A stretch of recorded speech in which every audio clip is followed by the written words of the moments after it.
మరి ఇలాంటి తప్పుడు కేసులన్నీ పెట్టి ప్రభుత్వాన్ని నడుపుతూ ప్రతిపక్ష పార్టీలను అదుపులో తీసుకోవాలనే ఒక వేరే ఆలోచన చంద్రబాబు నాయుడు చేస్తున్నాడు. తప్పకుండా దీని పర్యవసానం వచ్చే ఎన్నికల్లో కాదు, ఆయన రాజకీయ జీవితం మీదే ఒక తీరని మచ్చగా ఏర్పడుతుంది అనేది అతను ఆలోచన చేయలేదు.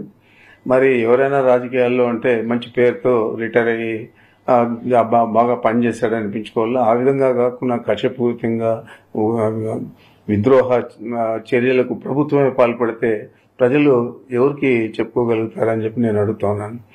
ఈరోజు మిథున్ రెడ్డిని అరెస్ట్ చేయడం అనేది ఆయన ఎంపీనా లేకపోతే 3 సార్లు ఎంపీ మళ్ళా లోక్సభలో ఒక పార్టీకి నాయకత్వం వహిస్తూ ఉన్నాడు.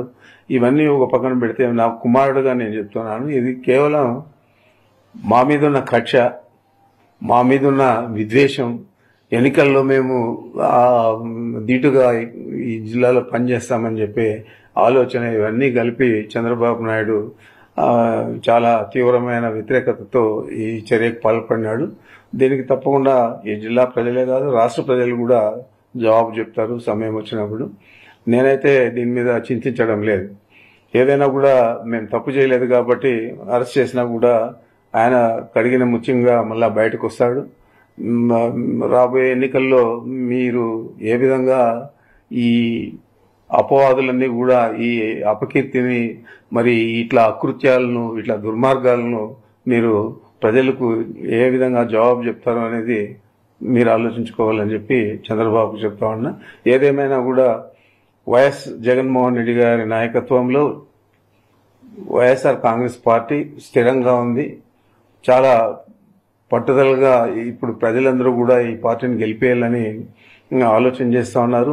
మనం చూసాము, 3 ఎస్పీలు, డిఐజీ, 2000 మంది పోలీసులను పెట్టి రోడ్లన్నీ కూడా అడ్డపడి కనీసం రైతులను మామిడి రైతులను కలిసేదానికి కూడా అవకాశం లేకుండా చేయాలని ఆలోచన చేస్తే ఏ విధంగా ఒక్క ఉదుపులో కొండలో గుట్టలు ఎక్కి తోటల్లోనూ చెట్లలోనూ అంతా కూడా వచ్చి వేలాది మంది అత్యధికంగా ఎప్పుడు కూడా ఎన్నికల తర్వాత అంత పెద్ద గ్యాదరింగ్ వైఎస్ఆర్ కాంగ్రెస్ పార్టీ కార్యకర్తలు నాయకులు మామిడి రైతులు ముఖ్యంగా కలిసింది లేదు.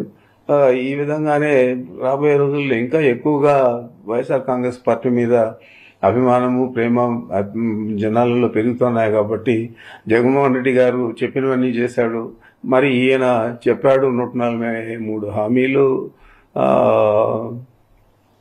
అదే 6 సూపర్ 6లు ఇవన్నీ కూడా చెప్పారు.